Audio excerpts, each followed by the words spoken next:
Okay, hello everyone. My name is Chinat Raviv. I'm the lecturer of this course. The course is about corporate social responsibility, and it is being filmed, so you can watch after that, and if things are not understood. And the main questions we're going to talk about in this course is, one of them is there is a saying related to Milton Friedman, the father of the capitalism, is considered as the father of the neoliberalism, and he said during the 70s, he used to say that the business of a corporation is to make profit. That's the only thing a corporation is supposed to do. What do you think about it? Okay, what else? Why isn't it true?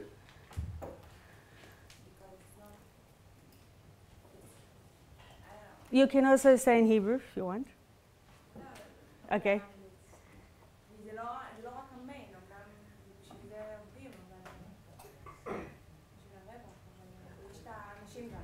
Okay.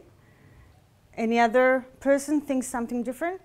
If it's a public company, so yeah, because shareholders only care about the bottom line. Okay. Which is profit. יש עסקים שגם האג'נדה שלהם חשובה, הערכים, הvalue שהם מביאים, הפרסטיג' שלהם, הרבה דברים משפיע על, ברור שהכסף זה העיקר, אבל עוד דברים.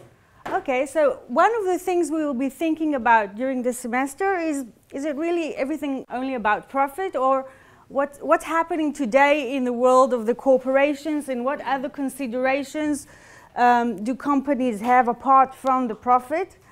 But even if the bottom line is profit, you always have other agendas that in the way of profit. Okay, I can tell you in advance that since the 1970s, when Milton Friedman said this, there has been a lot of evolvement of this thinking, and nowadays corporations have they have to make profit, but they have a lot of other considerations that they are, and expectations from us, from the public and from the society.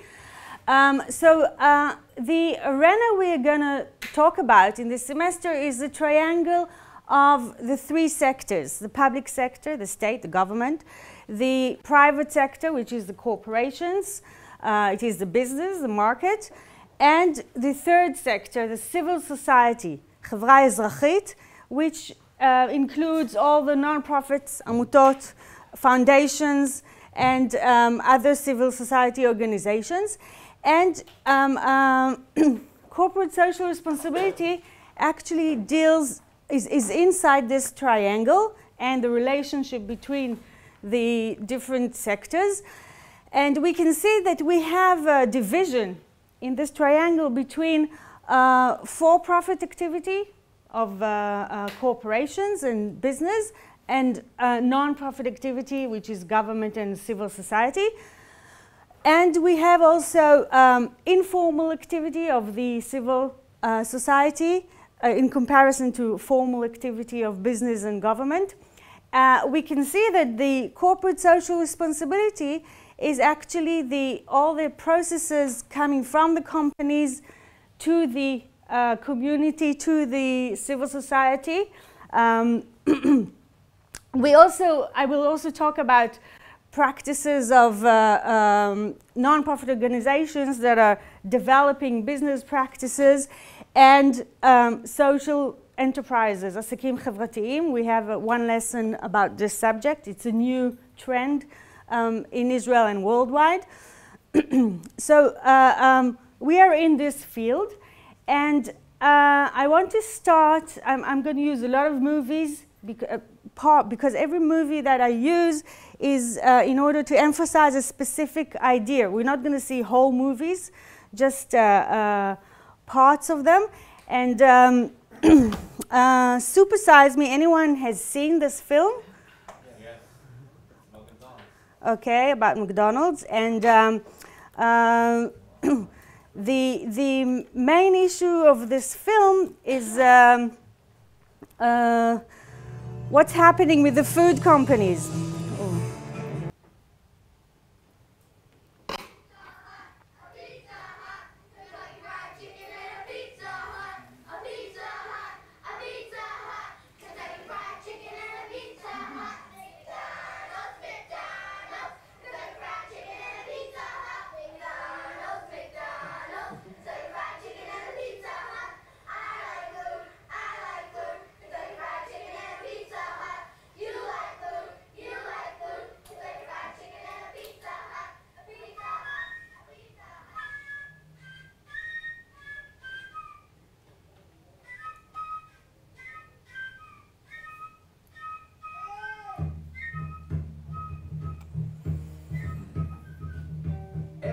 bigger in America.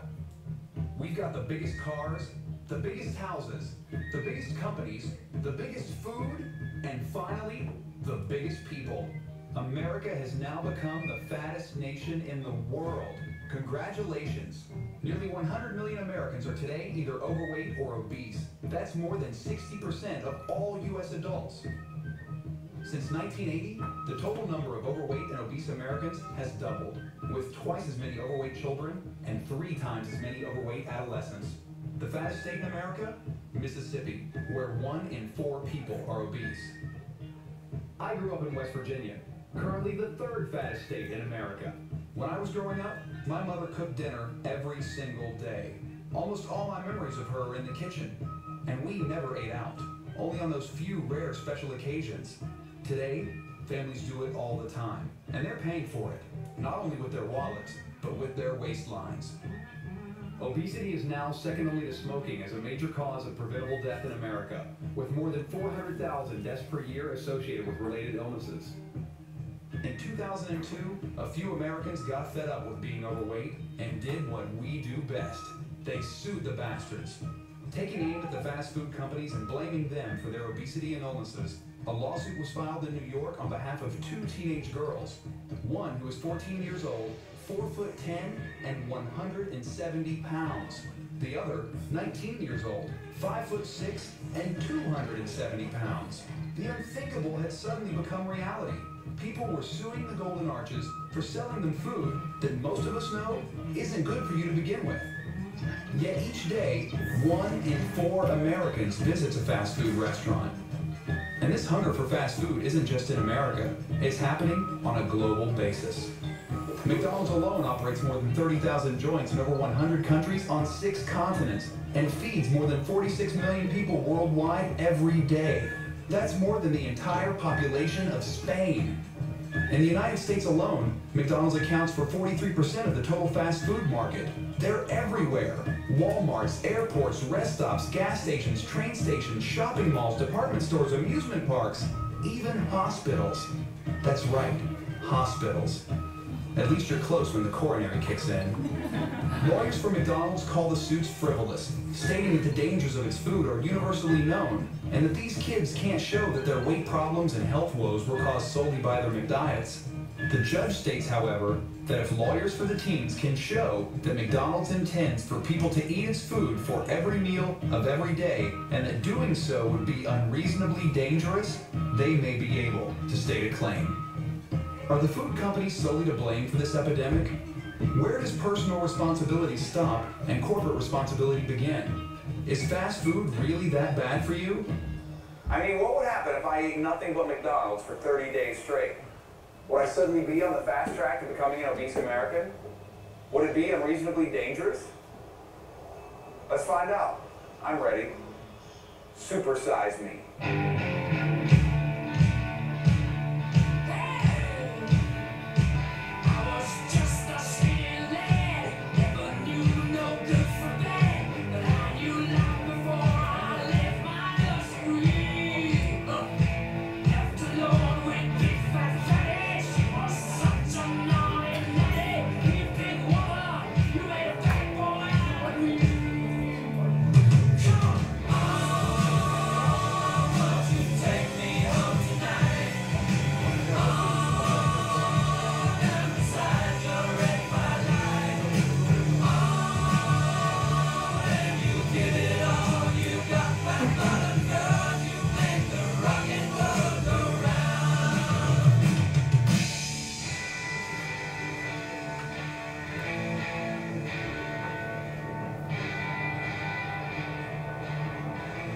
I knew if I was going to do this, I would need some serious medical supervision.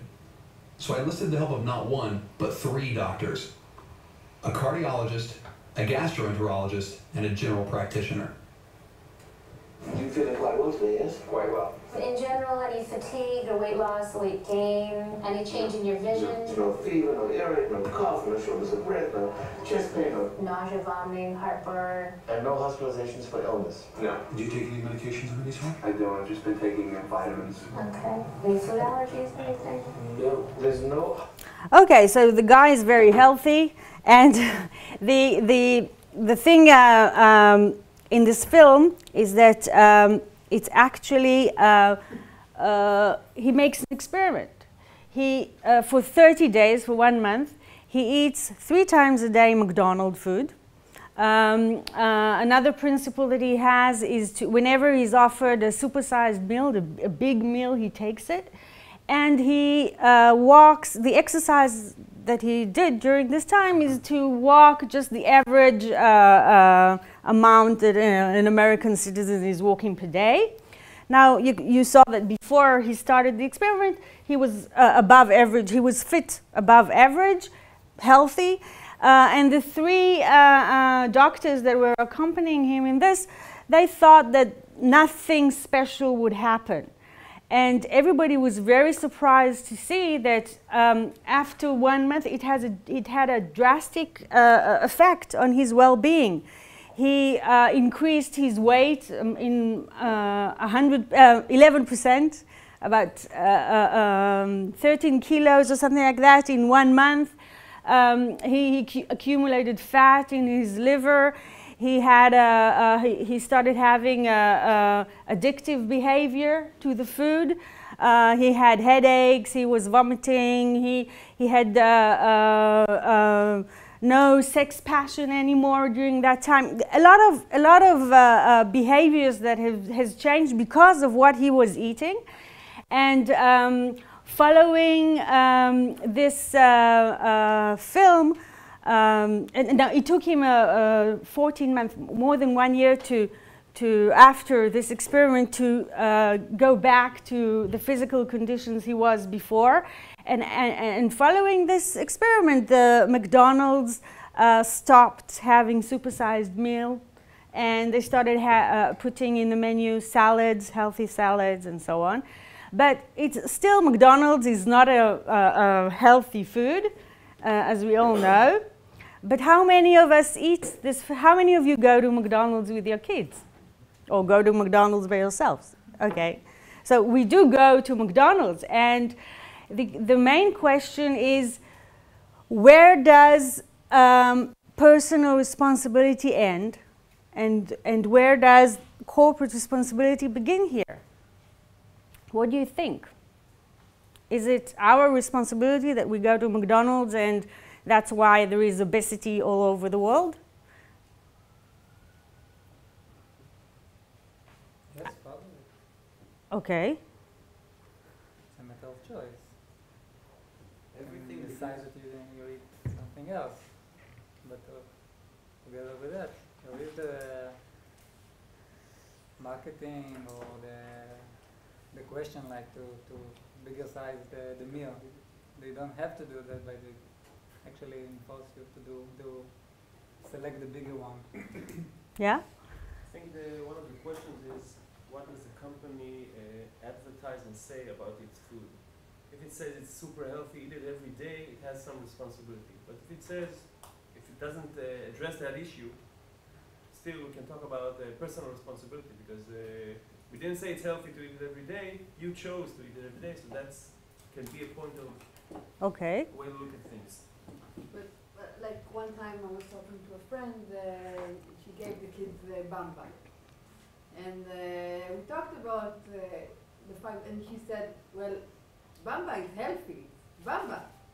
So you get to a point where the public are not aware of the danger in consuming such a product.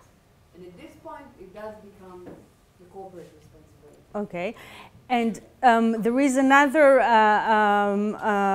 aspect of this, which nowadays the market is more aware of it, is that food companies have responsibility on the ingredients that they use in the food that they give us, that they produce. And over the years, if you remember when you were children, everything has less salt, less sugar, less fat, and it is something that the food companies control, how much salt they give the society and how much sugar. And the sugar has consequences of the diabetes and the sakeret, okay? It's another problem. Obesity and diabetes is a worldwide problem, also in Israel, by the way. And a lot of, some of the responsibility is also what kind of food the ingredients the food companies use. And this is also something that they can control and change. So we're going to talk in this course about the different responsibility that a corporation can have and why it is expected from the corporation to take this responsibility. Another issue that we're going to raise is what is the responsibility of the manager? You are all managers in your organizations, and I hope that one day you'll rise up in the level and become CEOs.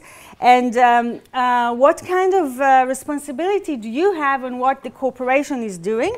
I want to show you a short part of the film, The Corporation. It's a Canadian film made by a law school professor. And it deals with the complex entity of corporation. And we're going to use segments of this film throughout the whole course. It's a long film. And this one deals with the manager in the corporation. The distribution of our time has been created in the image of a psychopath who bears the moral responsibility for its actions. Can a building have moral opinions? Can a building have social responsibility? If a building can't have social responsibility, what does it mean to say that a corporation can? A corporation is simply an artificial legal structure. But the people who are engaged in it, whether the stockholders, whether the executives in it, whether the employees, they all have moral responsibilities. That was Milton Friedman I was talking about in the beginning. Real human beings, flesh and blood ones, not corporations. But every flesh and blood human being is a moral person. We've got the same genes, we're more or less the same. But our nature, the nature of humans, allows all kinds of behavior. I mean, every one of us, under some circumstances, could be, a gas chamber attendant and a saint. No job, in my experience with Goodyear, has been as frustrating as the CEO job. Because even though the perception is that you have absolute power to do whatever you want, the reality is you don't have that power. Sometimes, if you had really a free hand, if you really did what you wanted to do that suits your personal thoughts and your personal priorities, you'd act differently. But as a CEO, you cannot do that. Layoffs have become so widespread that people tend to believe that CEOs make these decisions without any consideration to the human implications of their decisions. It is never a decision that any CEO makes lightly. It is a tough decision. But it is the consequence of modern capitalism. When you look at a corporation, just like when you look at a slave owner, you want to distinguish between the institution and the individual. So slavery, for example, or other forms of tyranny are inherently monstrous, but the individuals participating in them may be the nicest guys you can imagine. Benevolent, friendly, nice to their children, even nice to their slaves, caring about other people. I mean, as individuals, they may be anything. As in their institutional role, they're monsters because the institution's monstrous. And the same is true here. My wife and I, some years ago, had at our home a demonstration. 25 people arrived. They hung a big banner on the top of our house saying "murderers." They danced around outside in gas masks and so on. Did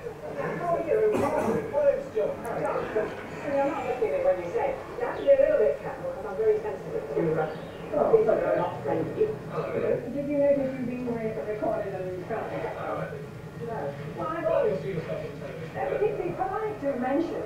I mean, here we are. I like this. Now this guy's got which is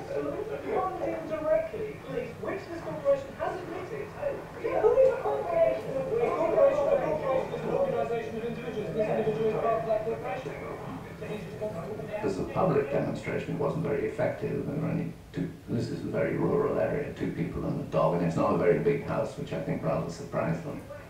But then we sat down and talked to them for a couple of hours, and we gave them tea and coffee, and they had lunch on our lawn. Well, there's another coffee coming. And there's no, who wants to find out the soil anyway? No need for you to be deceitful. Why didn't you just ask me whether I was in? Look me how you murdered. And after about 20 minutes, they said, well, the problem's not you, it's shell. So I said, no, wait a minute, let's talk about what is shell. It's made up of people like me. In the end, what we found in that discussion was all the things that they were worried about, I was worried about as well. Climate, oppressive regimes, human rights. The big difference between us was I feel that I actually can make a contribution to this. These people were frustrated because they felt they had nothing to do. So an individual CEO, let's say, may really care about the environment. And in fact, since they have such extraordinary resources, they can even devote some of their resources to that without violating their responsibility to be totally human. Which is why, as the moody stewards serve tea to protesters, Shell Nigeria can flare unrivaled amounts of gas, making it one of the world's single worst sources of pollution. And all the professed concerns about the environment do not spare Ken Saro-Wiwa and 8 other activists from being hanged for opposing Shell's environmental practices in the Niger Delta.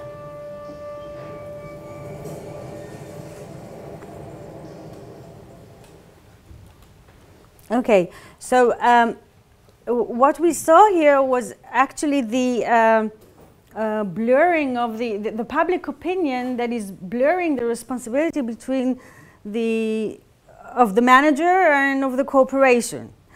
Now, you as managers have a lot of things. You are actually in a corporation, the management level is the ones that can create and promote and implement corporate social responsibility.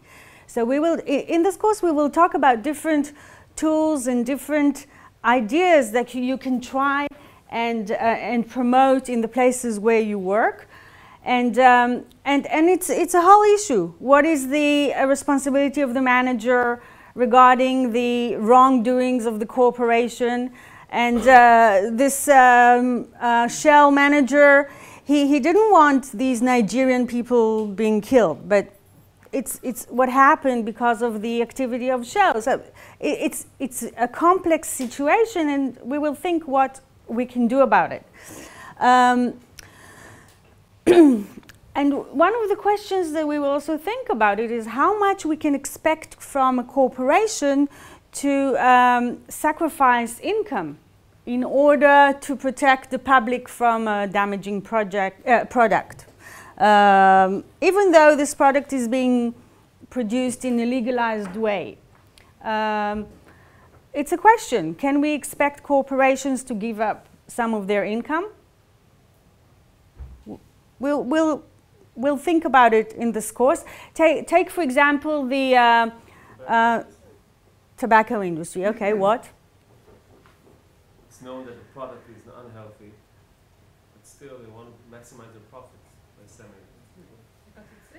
Okay, and what you can see in the tobacco companies is that the public opinion forced them nowadays, nearly in every country, to advertise on the cigarette package that it's not healthy and so on. Now, this is very bad for their sales, and throughout the years, the sales of the cigarettes is decreasing. If you think about it, when I was small, a lot of people were smoking around me, and the movie stars were smoking in the films. This is something that doesn't exist nowadays. And you go to a cafe, and it is legitimate to ask a person to smoke outside and not near you. So the world is changing. The expectations from the tobacco corporations are changing, and they have to go along with it. It's part of the law. It's not just depending on them. So it's not really their decision. Okay, so it's an example where legislation helped change things. And this is another question we're going to deal with in this class is corporate social responsibility is a voluntary, nowadays it's a voluntary action of corporations. And there is a question whether we have to start making laws about it to make them do the things, or to leave it just as a voluntary thing that they're doing because they're very nice. And a very big question behind this field of corporate social responsibility is, to whom, if at all, is the business obligated to? I mean, who is it responsible? Does the business organization have a responsibility towards its stockholders alone? Or are we talking about other stakeholders that have an interest in what the business is doing, and therefore the business has to look at their needs? It is something we will discuss. So I want to start introducing myself by a story of how I got involved in this field of corporate social responsibility. I was the CEO of a non-profit organization, Kehila, I live in an urban kibbutz, Kibbutz Tamuz in Bet Shemesh. And I was also doing fundraising, resource development for the non-profit organization. And as part of this activity, I produced a partnership with ABIC, which is a daughter company of Teva, and it is situated in the industrial zone of Bet Shemesh. And we were also situated in Bet Shemesh. And so it was a partnership between a corporation, ABIC, and the community, which was Kehila, non-profit organization, represented the community. They were doing it as part of their corporate responsibility activity in the community. And it was a very good partnership, but it raised a lot of questions in my mind regarding who sets the tone, who says what to do. What is the price that a non-profit organization has to pay in order to have such a partnership? It was a project of Kehila, and I was feeling that they were very much involved also in deciding the goals of the project. And I thought it would be very interesting to research and to try and research this relationship between corporations and non-profit organizations and raise the voice of the non-profits. That's how I got to start my PhD in Ben Gurion University. So I'm a third sector researcher, and in addition I also work in the management of Kol Zchut. It's an internet site, Wikipedia of rights, 3.7 million unique users every year. And I will also tell you about Kol Zchut because it's a tool that you can use. And in the past, I also worked in the business sector. I worked in VCon, a high-tech company, selling video conferencing to the Far East in China, because my BA was in psychology and Chinese. So if it would help you, I can lecture in Chinese, if it would make you understand better. It's almost the same for us. The reason I think that it's very important that a business school like the one we have here is teaching corporate responsibility to MA students and to managers of corporations is that corporate social responsibility, I believe it is very important to have responsible behavior of the corporations worldwide in order to keep a vivid society in the world. It's a new trend in the school of the past decade. 10 years ago, if you would talk about corporate social responsibility, it was a very small thing here in Israel. It was just some corporations having their workers volunteer in the community. And nowadays, it is a much more holistic and larger field. I think that every businessman and businesswoman should bring into their awareness this topic of responsibility and try to implement it in your future work. And I would consider it as a big success if you would one day really be able to implement some of the things that we studied during this semester. Okay, so how can you succeed in the course? Participate in class. It will be more interesting for all of you and all of us. And don't be shy because of your English. We're not testing you here for your English. Use it as a practicing arena of your English. Because you might have in the future meetings where you would have to handle them in English. Try it here. It's a warm and friendly environment.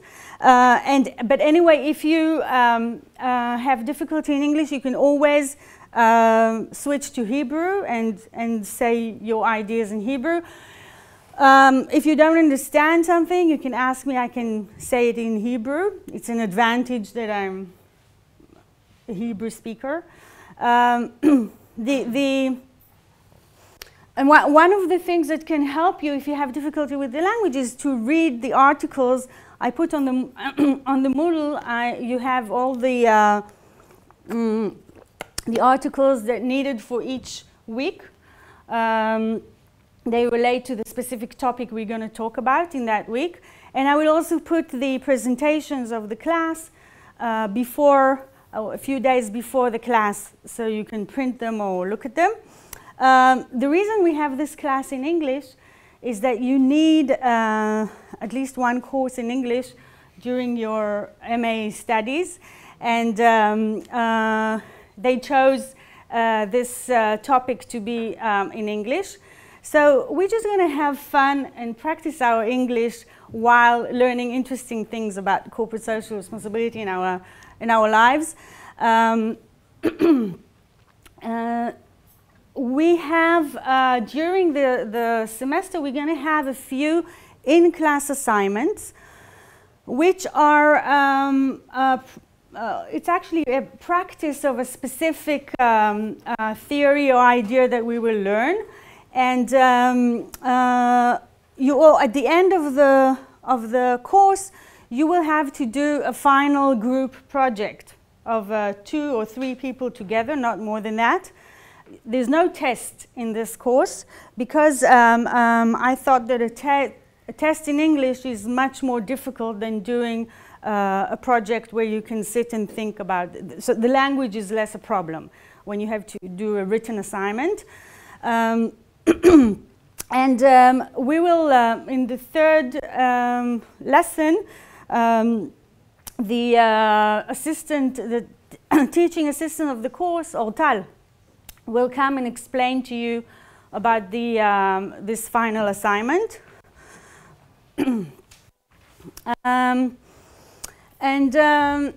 I'm here to help you. I use a lot of movies because of the language.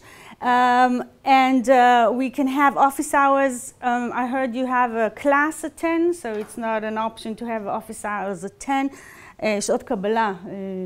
But we can, whoever needs to discuss something should set in advance with us the meeting, so we can do it maybe at the break between your lessons or maybe after this class. Okay, you just call us in advance.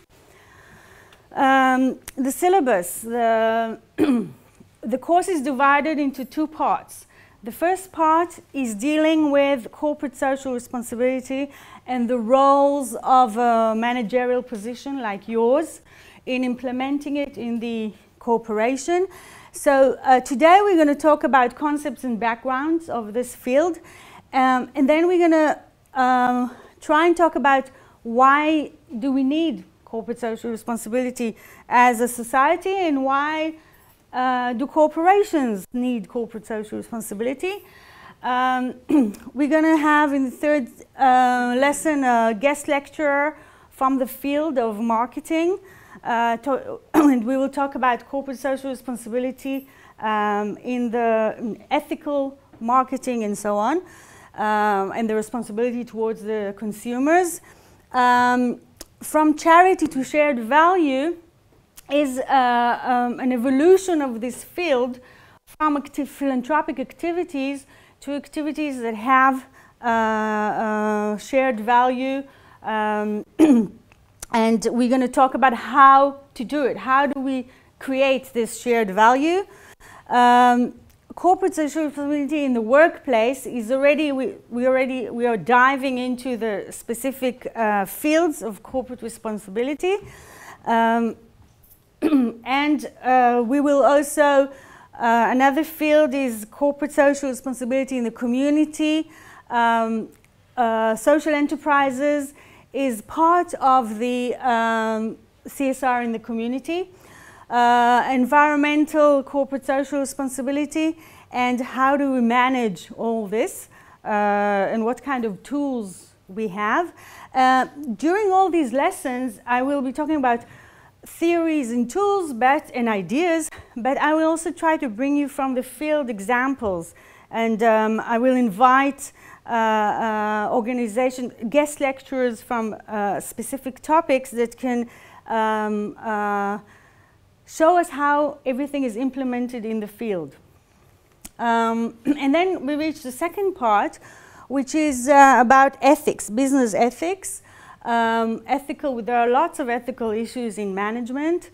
We're going to talk about business ethics and ethical decision making. And then the last lesson will be summary of the whole course, but you will also be doing a presentation of your work in progress, the stage which you have reached in the final project that you have to submit. It doesn't have to be finished, but you will show us what you have done and receive feedback from us so that you can improve your written assignment. Why do you have to do this course? So first of all, you'll become better managers because you'll be able to lead with a vision of corporate social responsibility. You'll have time to think about it and see how it relates to your work. You will understand why we need it. You'll be able to analyze a corporation and see to what extent corporate social responsibility is implemented in this corporation. You will be able to recognize stakeholders of a firm and to analyze and map your surrounding. And I hope you will have tools that you'll be able to use later on in your future work. The grading, 90% of the grade is this team project. You can see that the written assignment is most of the points, so you have to emphasize on it and start doing it. I will put next week the the instructions, so you can start looking at it and you can start doing it throughout the whole semester. You don't have to wait until the end. And then we have the class presentation. Anyone? Question? Okay. 10% of the grade is the in-class tasks I was talking about. It's actually divided 5% for the in-class tasks and 5% for the attendance in class. And then you can have a bonus if you write posts in the Facebook or the blog of the Academic Corporate Social Responsibility Center. We have here in the College of Management a Center for Corporate Social Responsibility, and this course is part of the activity that the center is doing. And we have a blog and a Facebook where you can write ideas following the things that we think about here in the course. Okay, so this is an example of the blog. So we want to encourage you to participate in this digital activity. And by the way, it's a good. It's also good for your CV to have post writing in different blogs. So again, use it as a warm place, a safe place to practice writing posts. I would also put on the blog instructions of how to write a post for this Facebook and blog. The class teaching assistant is Ortal Shaur, and she will be here in 2 weeks' time, on the 18th of November, and she will explain to you, it's very important to be in the class, she will explain to you about the final assignment.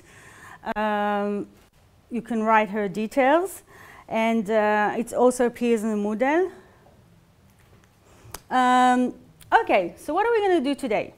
We're going to talk about what is corporate social responsibility and related terms. And I'm going to try and show you the evolvement of the concept from what the theories in 30 years ago and where we are now following all the scandals and disasters and the trends and changes of globalization in the world. So let's begin. Everybody makes a mistake once in a while, but I just can't be personally responsible. That's one of the weaknesses of a partnership, isn't it, Sid? Well, maybe you better incorporate the store. Incorporate? Yes. Incorporating will give you the big advantage of what you want right now. Limited liability. You start with a group of people who want to invest their money in a company. Then these people apply for a charter as a corporation. This government issues a charter to that corporation. Now that corporation operates legally as an individual person. It is not a group of people. It is under the law a legal person. Imperial Steel Incorporated has many of the legal rights of a person. It can buy and sell property. It can borrow money. It can sue in court and be sued. It carries on a business. Imperial Steel, along with thousands of other legal persons, is a part of our daily living. It is a member of our society. Having acquired the legal rights and protections of a person, the question arises, what kind of person is the corporation? Corporations were given the rights of immortal persons, but then special kinds of persons, persons who have no moral conscience. These are a special kind of persons which are designed by law to be concerned only for their stockholders and not say what sometimes called their stakeholders, like the community or the workforce or whatever. The great problem of having corporate citizens, the rest of us, as Baron Thurlow in England is supposed to have said, they have no soul to save and they have no body to incarcerate. I believe the mistake that a lot of people make when they think about corporations is they think, you know, corporations are like us. General Electric is a kind old man with lots of stories. Nike, young, energetic. Microsoft, aggressive. McDonald's, young, outgoing, enthusiastic. Monsanto, immaculately dressed. Disney. Deceptive. Very lovely. Do you want to buy something? They think they have feelings, they have politics, they have belief systems. They really only have one thing, the bottom line. How to make as much money as they can in any given quarter. That's it. Of course they make a profit, and it's a good thing. That's the incentive that makes capitalism work, to give us more of the things that we need. That's the incentive that other economic systems lack. People accuse us of only paying attention to the economic blank because they think that's what a business person's mindset is. It's just money. And it's not so, because we as business people know that we need to certainly address the environment, but also we need to be seen as constructive members of society. There are companies that do good for the communities. They produce services and goods that are of value to all of us, that make our lives better, and that's a good thing. The problem comes in the profit motivation here, because these people, there's no such thing as enough. And I always counter point out there's no organization on this planet that can neglect its economic foundation. Even someone, you know, living under a banyan tree is dependent on support from someone. The economic blank has to be addressed by everyone. It's not just a business issue. But, unlike someone under a banyan tree, all publicly traded corporations have been structured through a series of legal decisions to have a peculiar and disturbing characteristic. They are required, by law, to place the financial interests of their owners above competing interests. In fact, the corporation is legally bound to put its bottom line ahead of everything else, even the public good. That's not a law of nature. That's a very specific decision, in fact, a judicial decision.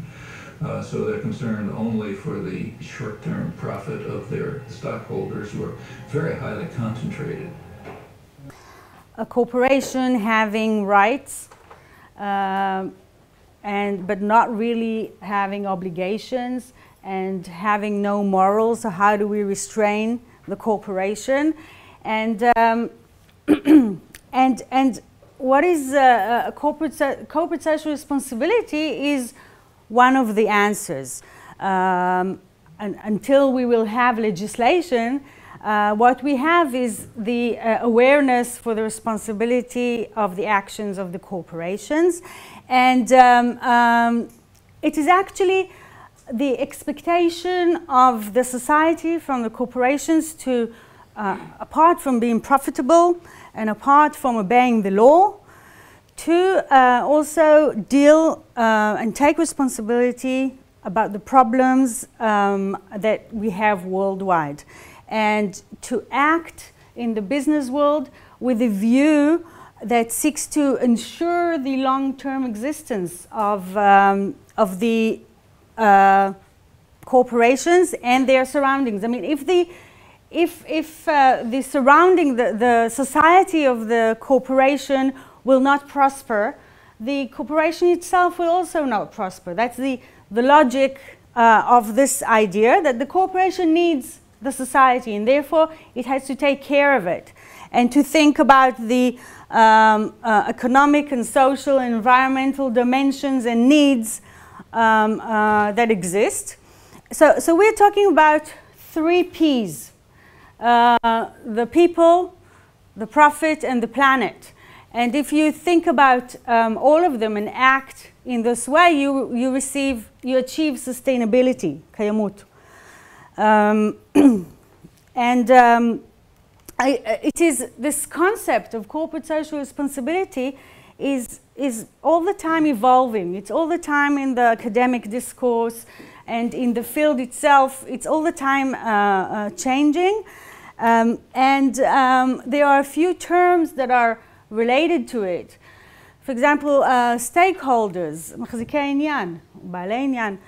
We have the stockholders, בעלי המניות, but in this view, we are moving from the, it's an involvement from the notion that we have obligation and responsibility only to our stockholders, and we are moving in saying that we have an obligation for our stakeholders, for other organizations and and the people and the forces that surround the corporation. Business ethic, corporate governance is the way an organization, the managerial mechanism of the organization. For example, does it have a board of director? What is the legal responsibility of the board of directors?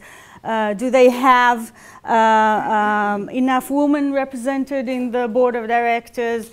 And so on. It is all the policies and rules and behaviors of a corporation in order to ensure that the activity will be transparent and legal. Corporate citizenship and sustainable development. It is I'm going to now explain about all these terms. Okay, so the stakeholders, behind the stakeholder theory stands the question of in whose interests and for whom, for whose benefits should the firm be managed. Do managers have a responsibility to the stockholders? We said yes. Who else do they have responsibility? Who else do they have obligations towards them? The corporate. Their employees. Okay. They depend on the employees, right? What else? Customer. Okay. What else? Maybe the local society within the factory, whatever the business is, located. Exactly. If they pollute the environment. If they pollute their surrounding, it will also affect them. Okay. So do they have responsibility for the people that live where the firm operates? I mean, if they start polluting and people around them have cancer, it's a problem because they will start boycotting them and they will want them out. If the people die of cancer, nobody will purchase the product and so on. So we can see that a corporation depends on its surrounding, and that stands behind the stakeholders theory. And we're talking about the different people and organizations that have that would be affected from the activities of the firm,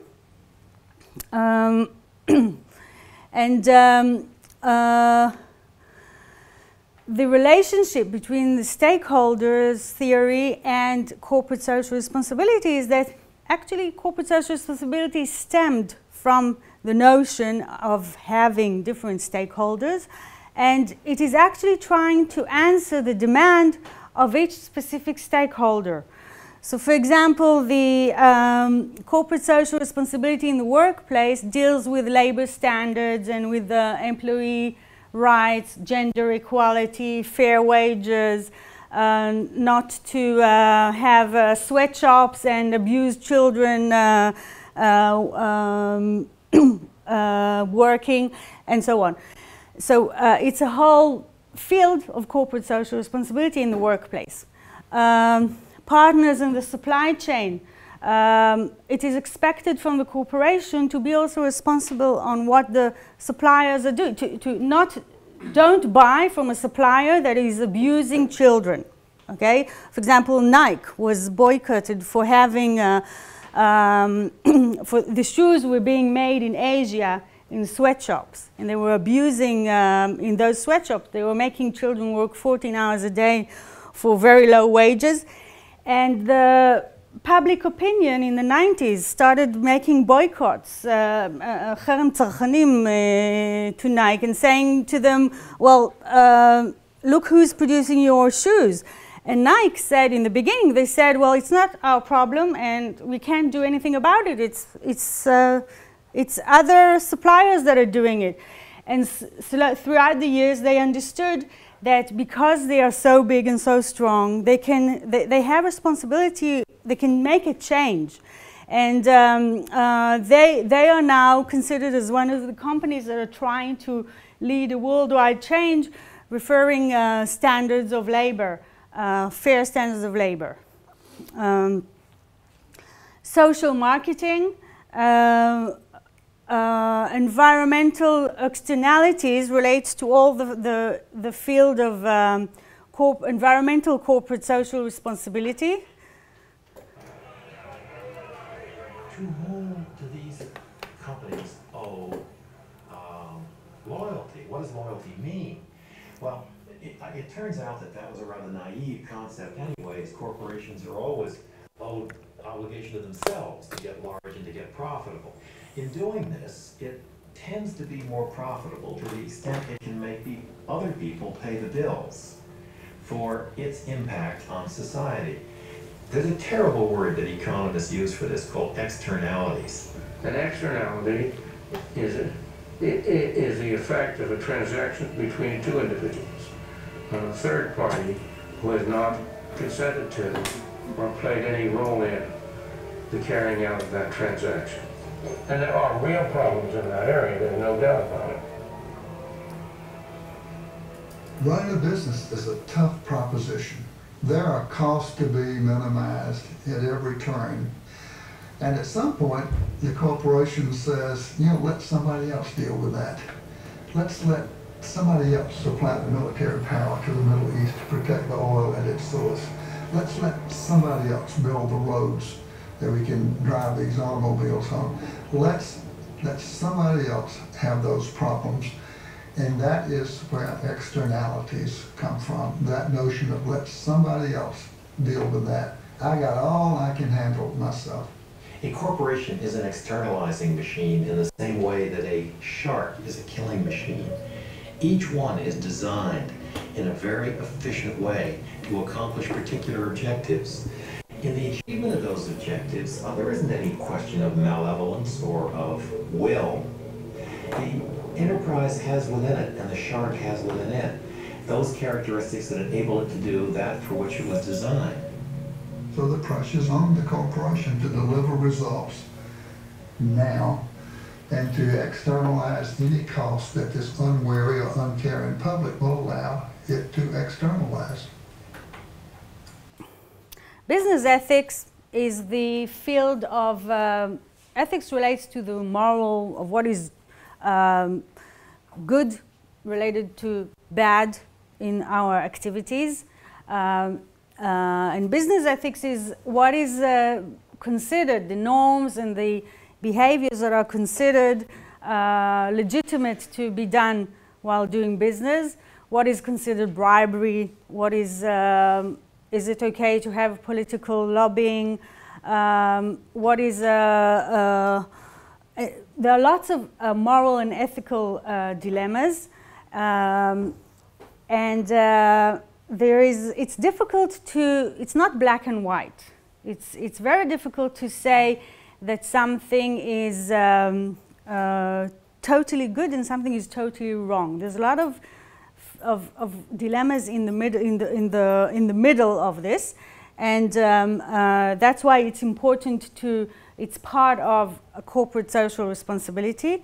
There are different schools that look at corporate social responsibility stemming out of business ethics.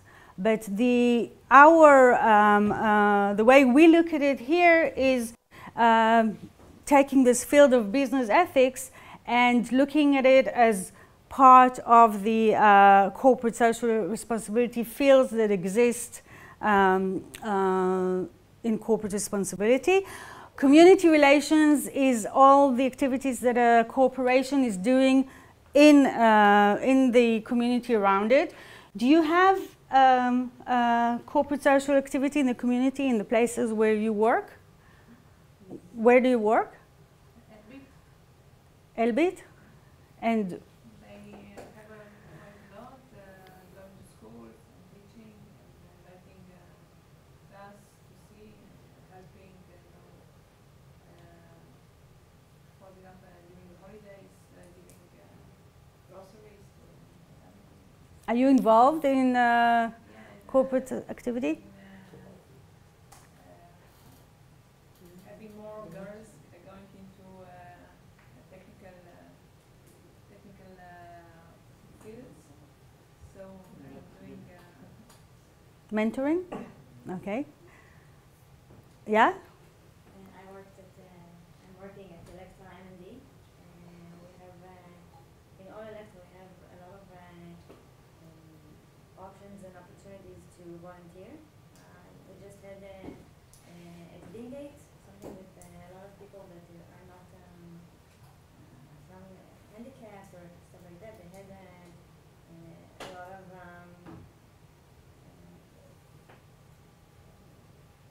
עשו כל מיני כמו אולימפיאדה כזאת. Okay. We have a lot of things. Mm-hmm. The last one, I remember. And apart from corporate social activity in the community, your organizations have other activities of corporate responsibility that you know about? They are mentoring, like groups in the army. Some groups. No, what I mean is in other fields, like do you have environmental activity in the workplace, corporate social? Okay, because I think it's interesting to see that it is more common to find in Israel activity in the corporate social responsibility in the community than anything else, because that was the first thing that entered Israel from the multinationals. Okay, it's all ideas brought by the multinational corporations, but there are more and more activities that corporations are doing also in the other fields of corporate responsibility. Governance is in 2005 there was the Goshen committee, Vadat Goshen, that defined specific rules of how to govern a company in Israel. Governance is mishilut. Okay, what kind of they had 6 main fields.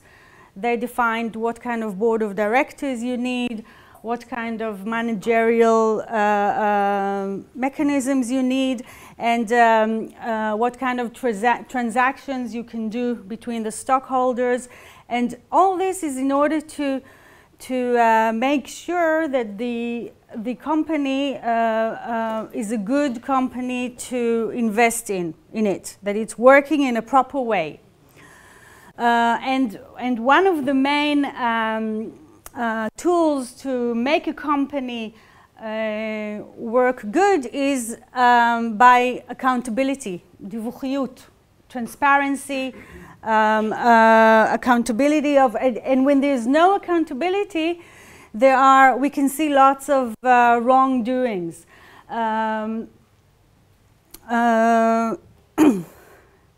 Okay. Corporate citizenship is another term that we have in this field of looking at the corporate as though it is a citizen. We saw it a bit in the film. Corporations are perceived as citizens that have entity. And in case of multinationals, the corporations are citizens of the world. And therefore, they are expected to act as a good citizen. Okay? They have rights and they should have obligations, and they should. A good citizen is a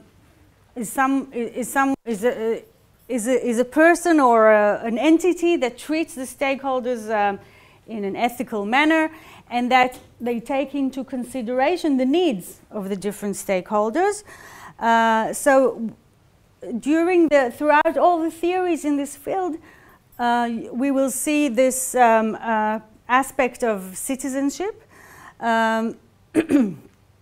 The sustainable development that we talked about is, actually we didn't talk about sustainable development, we talked about sustainability. Sustainability is defined as the ability to persist over time, and sustainable development is the holistic thinking of how to do your activities while meeting all the needs of the and thinking also about the future generations. If we would use now all the gas and petrol that exist in the world, in 50 years' time, and we will not develop new energy solutions, in 50 years' time our children will not be able to function. The world will not be able to function. And the sustainable development, it balances the needs of the different populations, and it addresses the aspects of the 3 Ps, the what we said about people, profit, planet, the economic, the social, and the environment. And in 2015, the UN, United Nations, they advertised they did a whole process with 54 countries of defining worldwide goals, 17 goals that it's the 2030 agenda, 2030 agenda for sustainable development. And the idea is that all the corporations worldwide would join and try to act towards fulfilling these goals. And together, if each corporation in its own place would act, would do things to achieve these goals, there would be a worldwide change. So the goals are to have no poverty, very nice goals, no poverty, zero hunger, good health and well-being, quality education, things that we all want, gender equality, clean water, affordable and clean energy, decent work, and so on.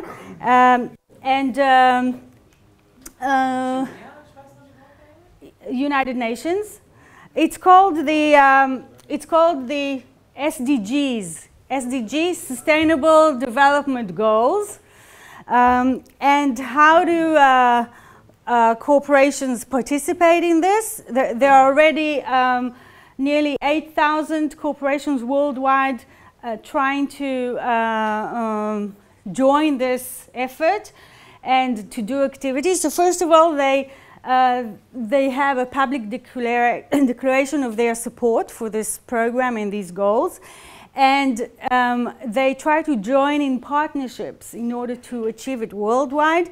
And they map the connections and the influence of their corporate activity and how it relates to these goals. And then they report. Reporting is a very strong catalyst for action. Okay? Because if you have to report of what you did, you first have to do it. Usually. And this brings the corporations to actually make changes in their business models. So a few weeks ago, I was in a conference about sustainable reporting, and Netafim explained what they did with the SDGs and how they started to analyze their activity according to the goals of the SDGs. And they suddenly realized that they are helping such kind of women reach gender equality by the fact that they are saving the hours of bringing water to the field. Usually the woman is the one that walks with a donkey or with the water on the head in Africa. And instead of bringing it by hand, they have taftafot. How do you say that in English? And so they said, wow, we're actually part of gender equality, because wherever they have our solution for water, it's ours that we gave free to the woman, and they can do something else with themselves. And he also showed how they started changing their business practices, because they had to report about the decency of business. It was another goal to have a decent business. And he said that they decided in the corporate level that it is not allowed anymore to bribe. In Russia and in Argentina, in order to receive big contracts, it was very common to bribe. And they decided they're going to stop these kind of practices, because it was going to make them lots of problems in other bigger projects globally if people would know that they are bribing. And so it's a whole process that a corporation that starts doing it and starts thinking in this, starts being aware of this, of these goals, can actually, it's slow changes that we can see all around the world. So there is hope. This is, I think, about the last term that we have, general term that I wanted you to know about. The triple bottom line. You heard Michael Moore talk about the bottom line of the organization, which is the sum of the revenues minus the expenses, and it is either loss or profit. And in corporate social responsibility, we are adding to this two more bottom lines, the social and the environmental. So it's again going back to the 3 Ps, the people, planet, and and profit. And so whenever we're talking about corporate social responsibility, we relate to 3 bottom lines and not just one. And this also, you will also see it in the reporting of corporations. Corporations used to have to report only their financial activities, and now it is becoming more and more common to have a social report and an environmental report, a sustainability report that includes the other pillars of activity. It also relates to the investment considerations. Investors a lot of time want to see also not only the profit, the bottom line, they want to see also if the corporation has other agendas, the environmental and the social ones. But it is all this reporting is still voluntary. The financial reporting is not voluntary. You have to do it by law, but all the other reportings are still voluntary. Okay, so the first theory of corporate social responsibility was written in 1979 by Archie Carroll, and afterwards he developed it more to what we see here in the pyramid. And what he said was that corporate social responsibility has 4 parts. The main part, it's like do you know the Maslow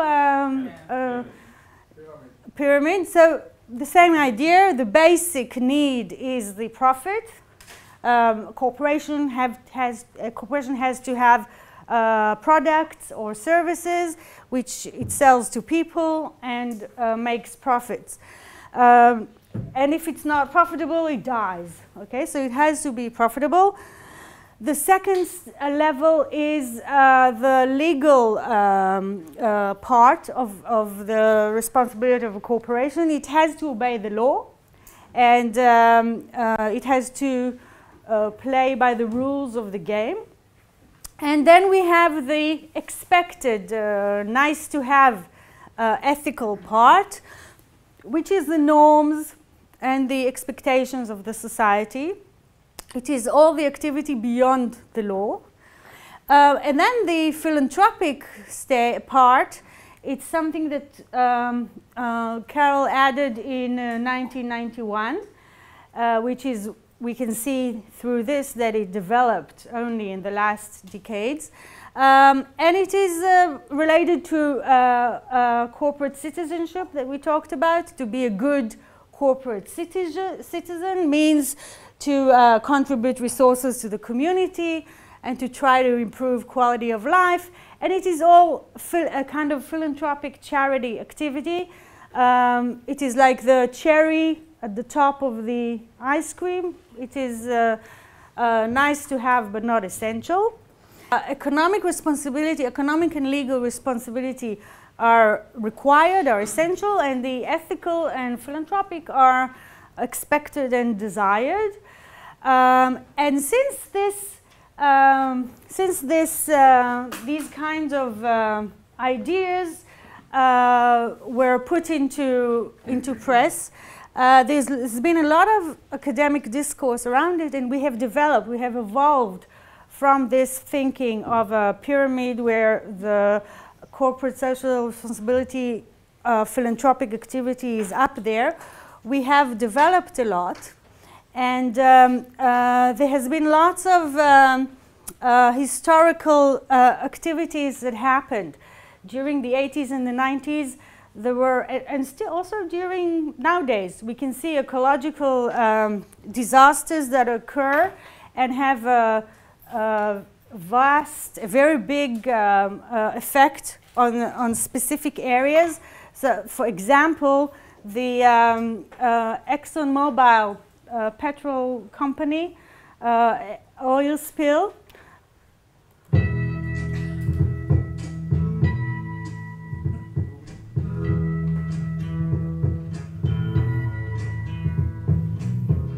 Something happening here. What it is ain't exactly clear. There's a man with a gun over there, telling me I got to beware. I think it's time we stop, children. What's that sound? Everybody look what's going on.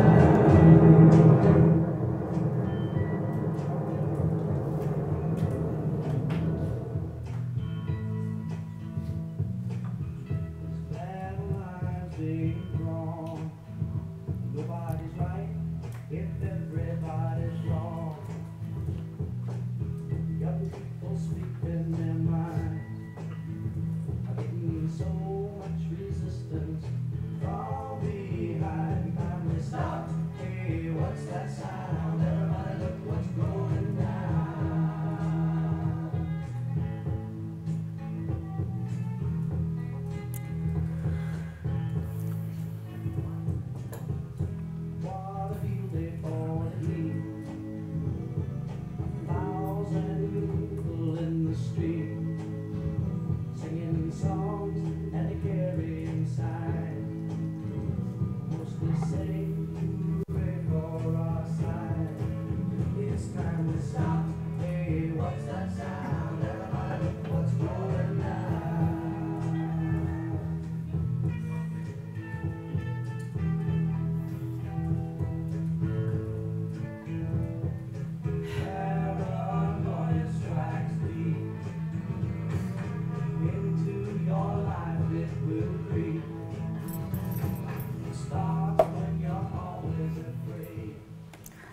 They caused a lot of damage, environmental damage, and also this area was a touristical area, so there was damage to the tourism, to the working places of the people. It had a lot of circles of effect, and at the end they did not really pay anything back.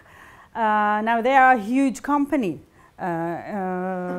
It's not that they don't have revenues and the money to take an action for a problem that they caused. And another example is the ethical scandals like the Enron. Is anyone here from accountants? חשבונאות? יש פה מישהו? Okay, and Enron was a very successful company, a conglomerate of different companies, gas, oil, paper, many companies, $101 billion of revenue in year 2000. And in 2001 it collapsed and 22,000 people were fired with no pension rights and no money, although the company had $100 billion revenue.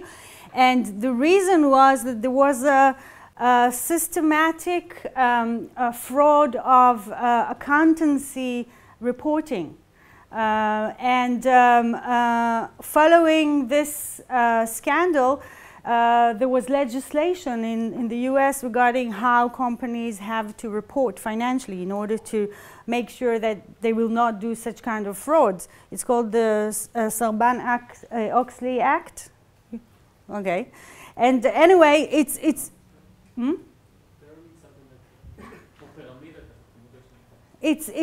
it's an example of a scandal, and following this scandal, because there was no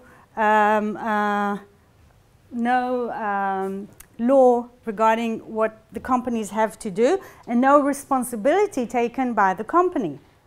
And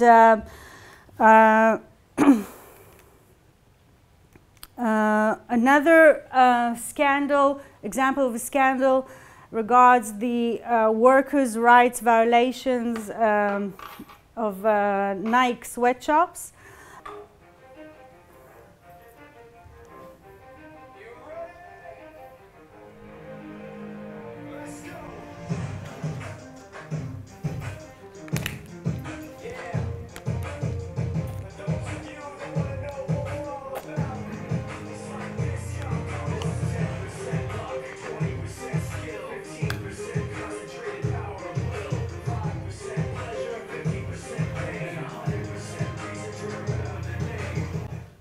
So Nike, we talked about it before. They had a problem, and they did not want to accept it. And at the end, the management decided that they have to do a real thinking process regarding what the world is telling them. And they made changes in their supply chain. But all these incidents started a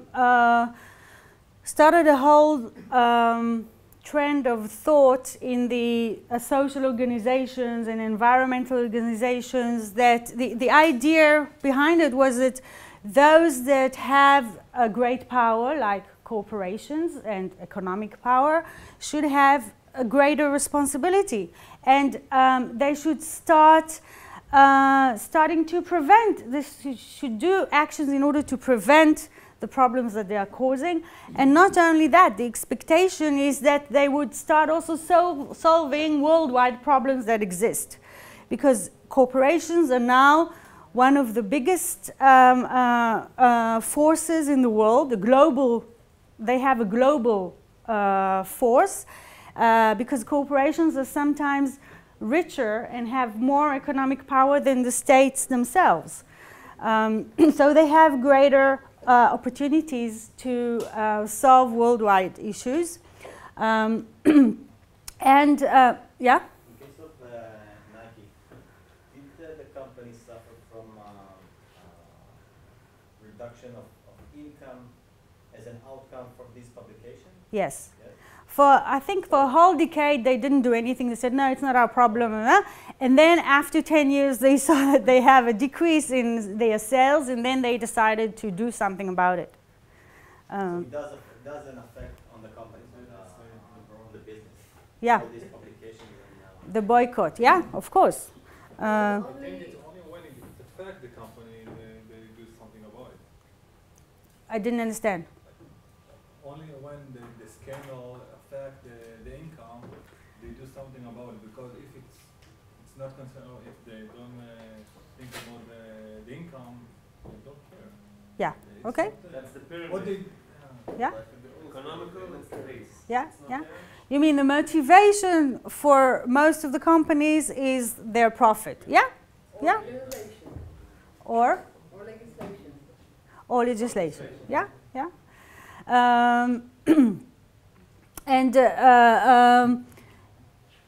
what we do see is that we have, over the past few decades, we have also global changes, like the globalization, the rise of the corporate power, the retreat of welfare state. It doesn't happen only in Israel. We can see it worldwide, that there is a diminishing role of the government. The government is less responsible over different aspects of our lives. And because there is this gap, we see growth and expansion of NGOs, amutot. In Israel, it's it's amazing what happened. In the past 20 years ago, we only knew about האגודה למלחמה בסרטן, and nowadays a lot of very crucial services that we need are done by the non-profits because the state is not doing it anymore. So if we're talking about globalization, we can have a whole seminar, a whole course about these historical changes, but I'm just going to quickly say a few points. There is a change between the balance of the states and the market. The market is now setting the tone much more than the states themselves. The multinationals, they hold a large percentage of the economic power in the world, and they have significant influence on the society. We talked before that about the advertising that we have from companies and how it affects the paradigms of what we are thinking and how we understand the food that we are eating, for example. But we can see it in every aspect of our lives. For example, another small example, the fact that a fashion corporation of clothes would have an anorectic model. It sets the tone for younger girls of how a woman should look. It should be very, very thin, very anorectic. You can't live like that, but that's what they see through the advertising of these companies, and that's what they want to copy. So it influences the way the individual thinks. The Western countries, through the globalization, they encourage the poor countries to cancel the trade barriers, but they kept their own barriers. Okay, so they made Africa and South America open their frontiers for the American and the European markets, and they can sell things to these countries. But when Mexicans want to sell their corn, they have quotas in the US and they can't sell what they're growing. And this causes a lot of, it's a worldwide problem where we see lots of refugees coming from Africa to the West because of these kinds of processes. Now the states are more and more helpless on account of the desires of the corporations. A corporation has a lot of power and has a lot of lobbying in each country. I'll give you an example in Israel. The recycling חוק הפיקדון. It was passed a few years ago, but why don't we have a deposit for the big bottles? Do you know? Yeah.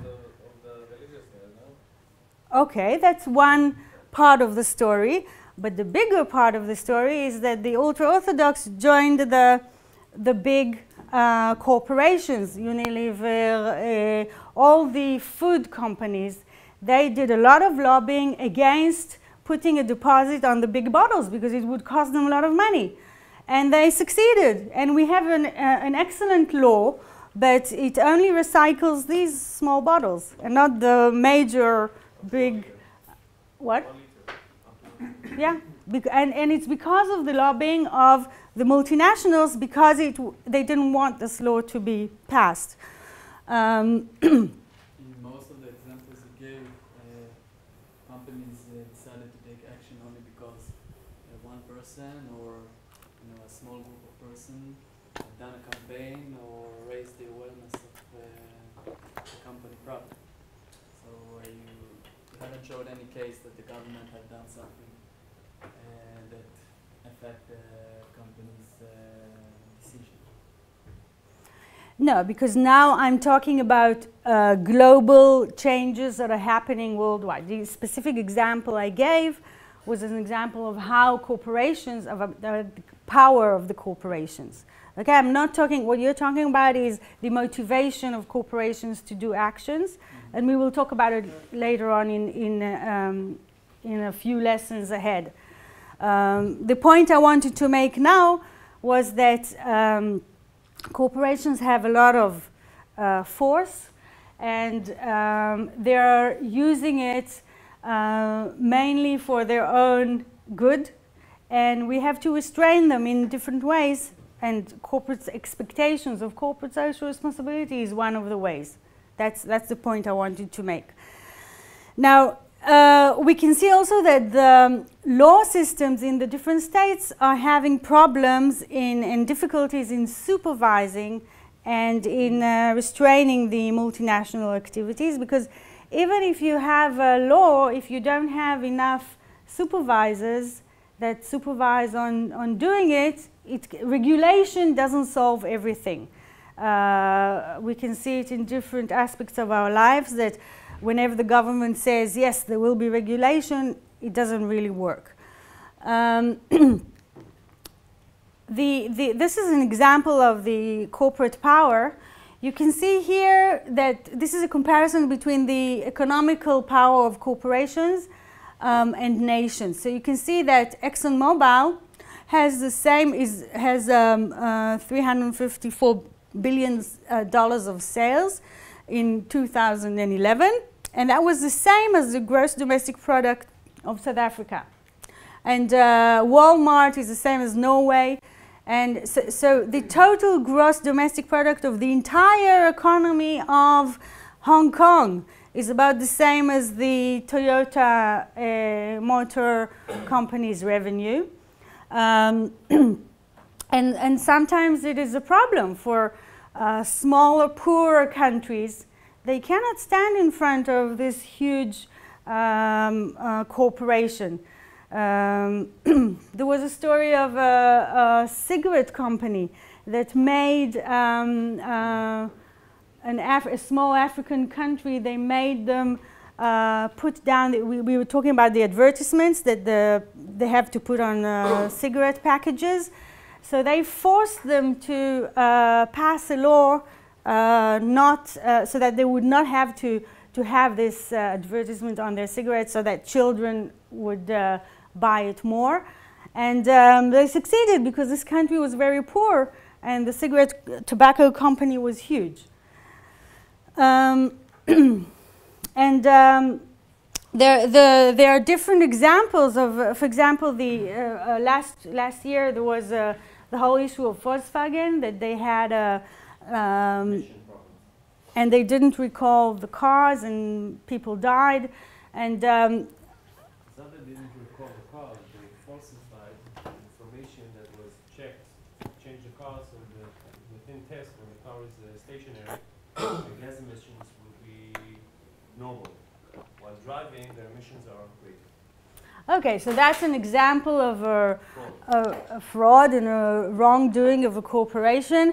And but this article from The Guardian, it states that ExxonMobil, since the 70s, they knew that there is a global warming. And instead of helping the world think about this and act, do specific actions so that the world, the global warming would stop, they gave money to different researchers and centers that said that there's no problem. There's no problem of global warming. And they were using the information that they had in order to advance their own interests. So they bought in frozen areas in the Arctic and Antarctic, because they knew that because of the global warming they will melt, and they will be able to produce oil and petrol from these areas. But it's a whole long-term thinking in order to use their power for their own interests without thinking at all about the society and about the world. Now, if we think about the retreat of the welfare state, so we are talking about the diminishing role of the state and the ruling of the market, the free market, right? The state should stand on the side and the free market should solve all the problems. And this also means that there is less ministries, less municipalities, less people, civil working people of the state. Are there less? This is the direction. But it is not necessarily good because it is causing a lot of other problems. We have, because of this, we have diminishing scope of intervention in the regulation of the economic activity. So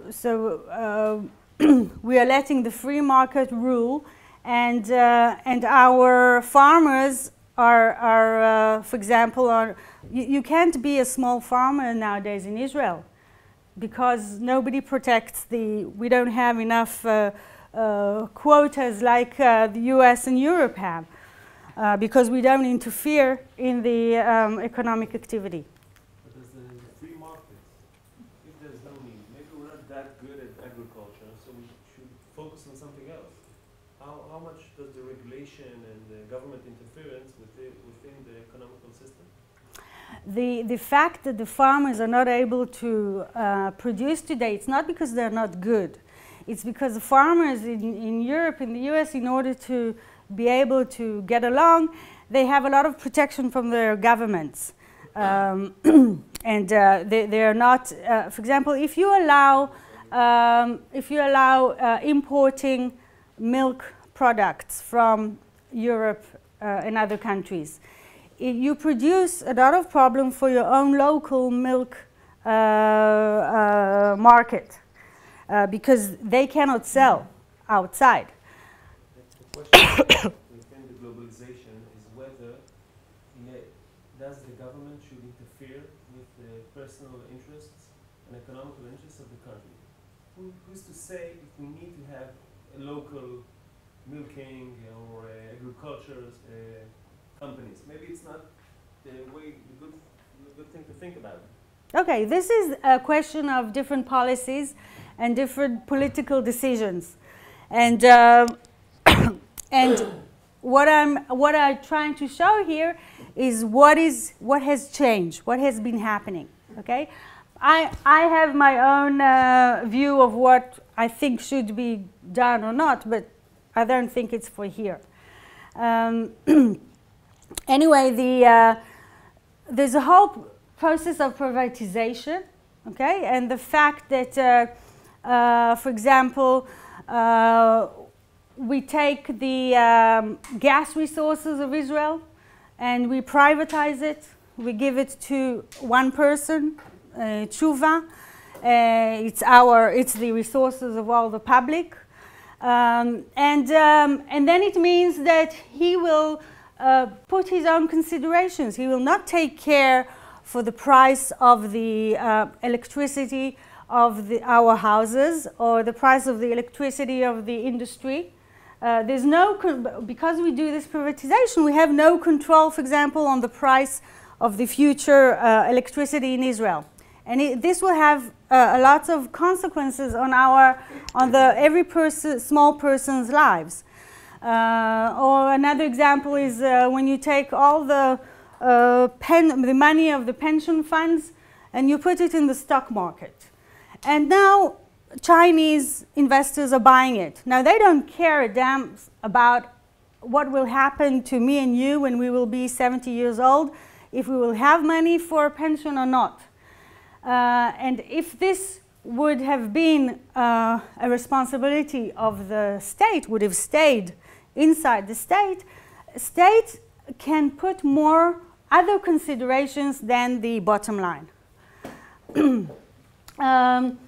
Now, all these processes, they express the renunciation of the government, הנסיגה, of the government from social responsibility, and they create a gap, a space, where the third sector and the business sector has to take part. So what I'm saying here is that, for example, these privatizations and all these processes that happened in Israel and worldwide make it, they are actually the reason for the development of the corporate social responsibility, and the fact that we tell the corporations that they have to think also about us. Okay, in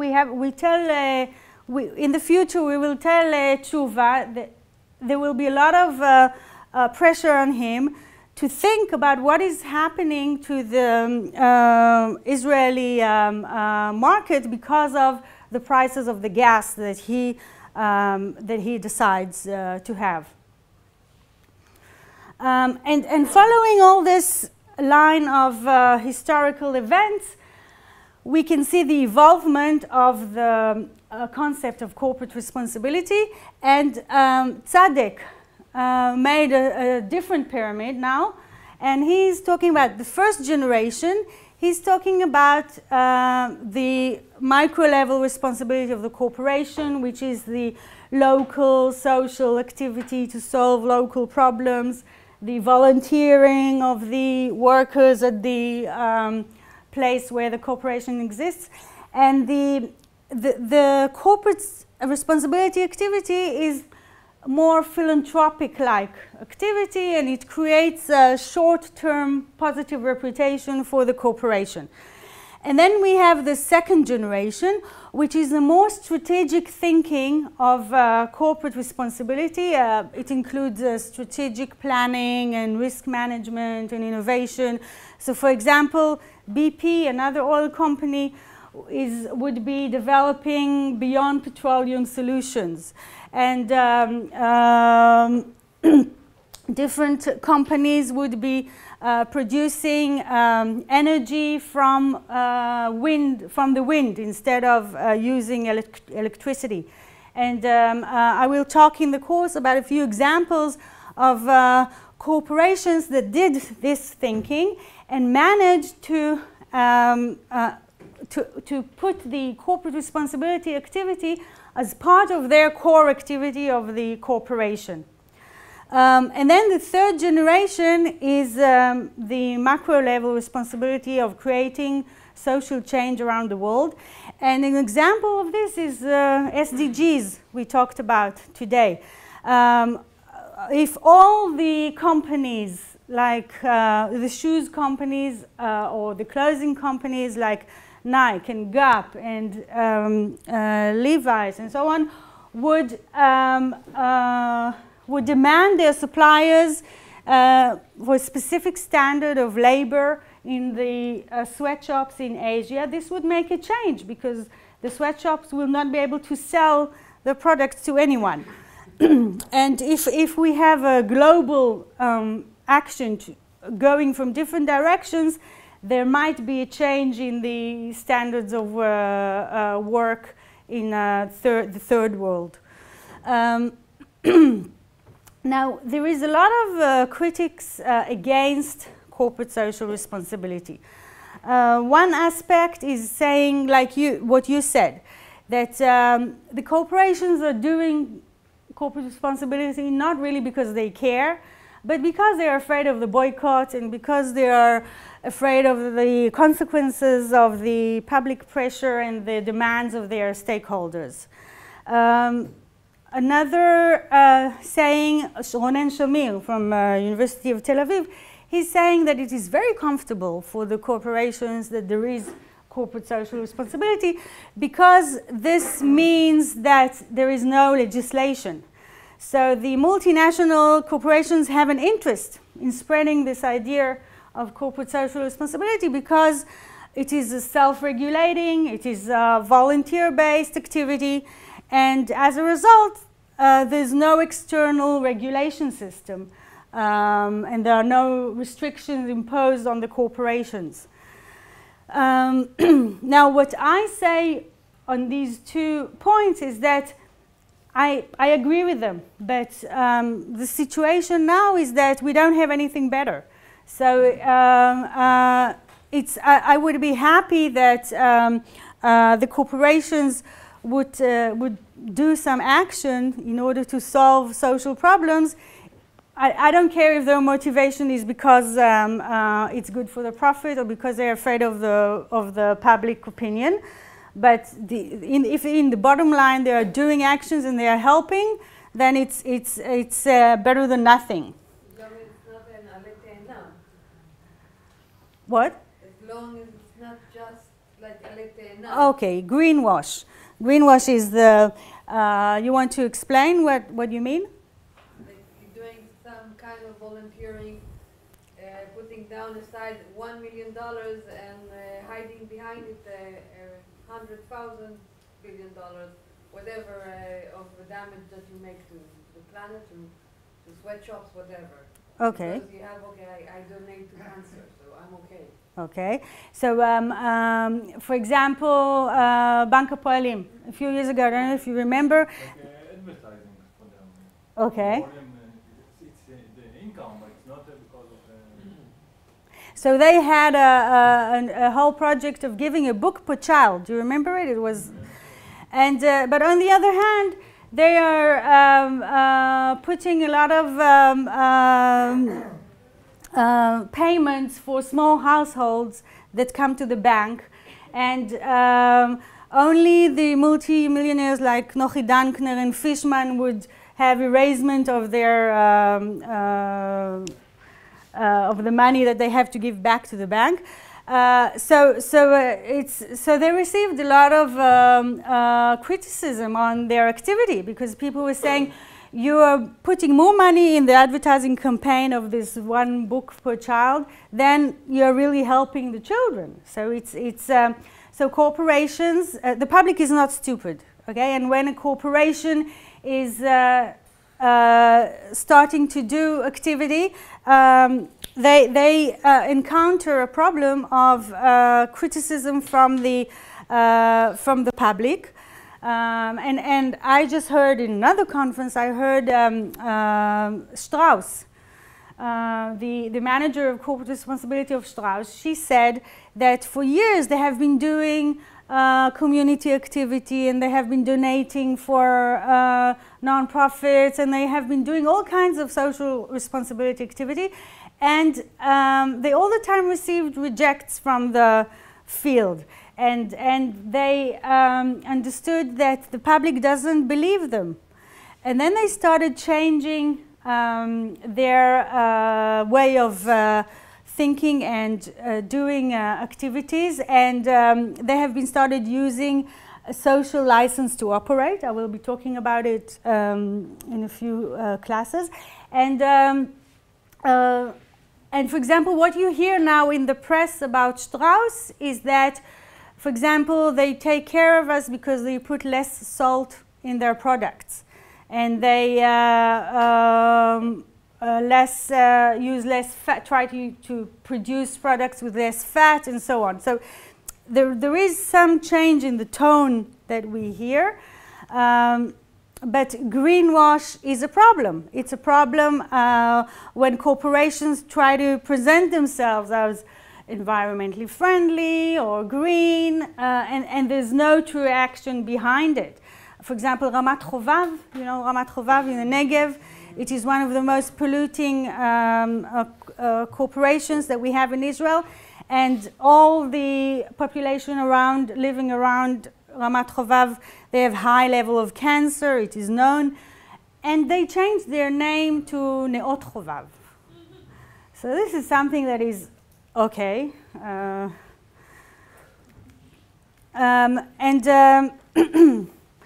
I want to show you an example of such kind of problem in corporate action. Hi, how are you all doing today? Good to see you. How are you doing today? Hi, how you doing today? We're from Pfizer. We're your neighbors. You're in the new houses? Are you in the new houses? Oh, these are some neighbors. Well, can we say hello? Can we say hello just for a minute? So, what do you think of the neighborhood now? It's all right, it's good. Yeah, I think it's been getting better over the last 20 years that I've been coming here. Yeah. So I think together, you know, working with you and Pfizer and our other partnership will make this a better place. Okay, nice to see you, Ms. Frazier. Bye. There used to be a lot of crime at this subway. One night as I was going home, I got caught and was almost bugged. And so we decided to make a change to make this community better.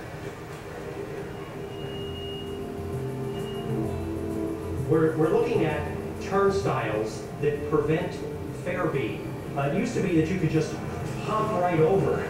So Pfizer, in collaboration with the Transit Authority, actually purchased these machines. This is a talkback box that allows us to speak to the Pfizer guard, which is approximately 500 yards from here. Now, I haven't seen the Pfizer guard today, but I'm going to see if I can call him. If he's not, I'll have to go wake him up. Hello, hello, Tom Klein speaking. So I'm sure before we're through, he'll call back. But particularly on the off hours, this allows a passenger to call directly to the Pfizer desk for assistance. And then the Pfizer guard calls the transit police, and the transit police respond to a crime situation. As a result of all this, crime is down in the station. It's much safer for our community partners. Thank you.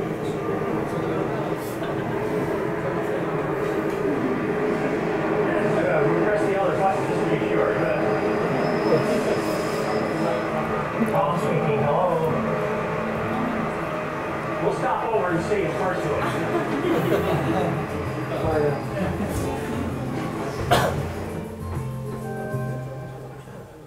It's tough, you know. They're putting, you know, some taxpayer and shareholder money into helping and to consider. But that money should be going to the taxpayers to decide what to do. And while they're doing those sort of nice things, they're also playing a role in lowering taxes for corporations and lowering taxes for wealthy people, you know, and reconfiguring public policy. What we don't see is all that reconfiguring going on. We don't see them vacuuming out the money, vacuuming out the insides of public processes. But we do see the nice facade. It didn't work out well for this guy, but it's not the only problem. The main problem here is that there's a sense of greenwash and a sense of Pfizer. It's a medical product company. Wow, what is it? How is it related to the activity they're trying to do? Is not related to the core activity of Pfizer, and there's something not good that is in the process. And the main critic that they said is that, and a lot of time we hear it, that companies should pay more tax instead of doing corporate social responsibility, because the tax would come to the state, and the state would decide how to divide it, and if to give it for the security of this neighborhood or for the poor people in another place. And okay, and there is also always a disproportion between the money invested in the community and the revenues of the company, or the advertising campaign and the money that they invest in the community, or the tax that they pay. For example, they pay less tax because of those activities. Yeah, for example, this is an expense and then they pay less tax. Okay, or there is a whole trend saying that companies are paying less and less tax. For example, Apple, it's one of the biggest companies, multinationals in the world, and they're known for being the ones that pay the least taxes all around the world, that they wherever they can. And we can see it also in Israel. A decrease in taxes being paid from corporations. It is a question of policy, okay? It is a question of policy, but the fact is that less corporations are paying taxes nowadays. It means we have less public money. It is not a question only of aggressive tax planning. Okay, every corporation has tax planning, and they have tax havens, מקלטי מס. They have, it's a question also of tax benefits that the state, the government decides to give to companies. It's a question of deferred taxes, and there's lack of transparency on what is happening. We don't really know, nobody is reporting it, and the corporations are celebrating.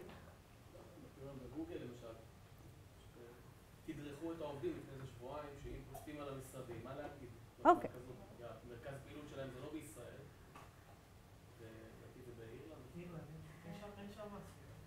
Now, it is not only a problem in Israel. There is a, imagine what we can do with all, if all these corporations would pay tax. There is the center of המכללה עסקים ומשפט. There is a legal clinic ברמת גן. And they had a research on the what is the amount of revenue that the state could have from corporations paying tax, and we are talking about 3 billion shekels per year, which is a lot for Israel. We could do nice things with it. But they give jobs that it's not only that they need to pay taxes that the state will do for the people, for the citizens. They give the citizens job opportunities. Yeah, but the saying here is that we can have we can start taxing more corporation and banks, and have more money for the people. Yeah, that's for example. But in addition, they can do it in other countries, and the thousand jobs that they give for people, for the citizens here in Israel, will go to India. I don't know. The expectation is that the corporations should not only give jobs, that they should give more. And one of the more things that they can give, for example, is that I want to show you the Robin Hood tax organization from the UK.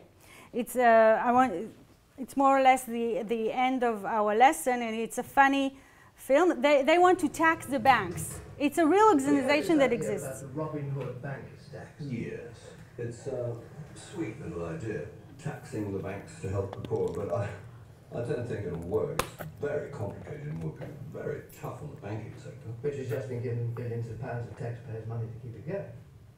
Well, yeah, of course. And it's still paying itself billions of pounds in bonuses. Yes. So the tax is a charge on all bank transactions that don't include members of the public. Bonds, derivatives, currency, speculative stuff. Is that right? Yeah, something like that. Very complex. So the bankers would give how much from each deal they do? 25%? Well, no, not that much. 10%? No. 5%? No, not 5. More or less? Slightly less. What, 1%? Not quite. Half of 1%? No. A tenth of a percent? No. Half of that? They give around 0.05% of every deal? Yeah, that's about right. Sometimes it'd be even less. That doesn't sound like a lot to most people. No. I can see that. And how much would it raise to help people at home and abroad? Oh, a fair amount, I believe. £1 million a year? No, more than that. £100 million? More. £500 million? Well, £1 billion?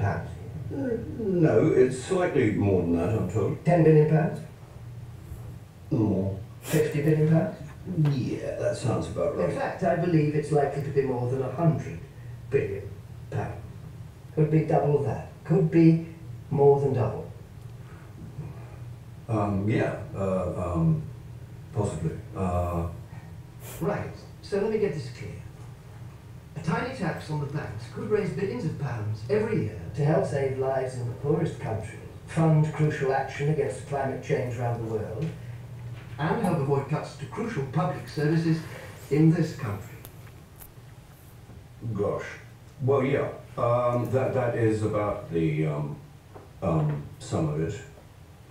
I don't know, but perhaps it's, quite a good idea.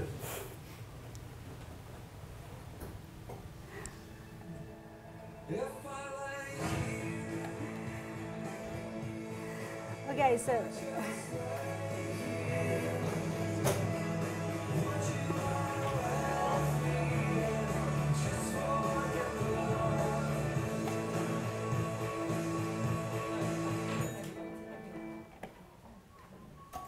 okay, who thinks it's a good idea?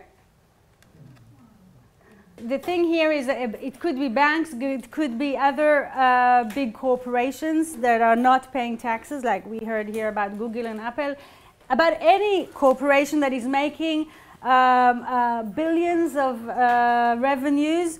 And so we saw in this film, by the way, this organization is really active also in the United Nations, and they are trying to enforce these kinds of taxes. They said $500 billion pounds from taxing the banks in England, and we are talking about 3 billion shekels a year that we can receive for to have public money if we promote taxes of the different corporations. And it's an example of if we go back to Tzadek's model, so the first generation of corporate social responsibility is philanthropy and local action and activity that is for public relations. But the second generation is taking it into the core activity of the business, and it's a long-term activity. And it emphasizes the stakeholders, and what the Center of המרכז לעסקים ומשפט, what they're saying is that they see this taxing as a second generation activity of corporate social responsibility. Okay, if the corporations would come and say, okay, we have a lot of revenue, we're going to pay, he said, 0.25% of our revenue back to the society. That is an example of a corporate responsibility action. But as you said, it would be, I don't know any corporation that voluntarily would come and say, okay, I'm doing it. It has to be legislation. Okay, what did we do today? We talked about different terms in corporate social responsibility. We talked about the historical disasters and the changes, global changes, and how the definition of corporate social responsibility developed from a philanthropy to something rich, more profound, that is related to the core activity of the corporation. And we talked a little bit about the critiques on corporate social responsibility. Next week, we're going to talk about the subject of why do we need it? Why do we need corporate social responsibility, and why do corporations need it? And we're also going to see the film Food.Inc. and talk about the subject through the aspects that are raised in this film. Any questions? Shabbat shalom לכולם. המדיה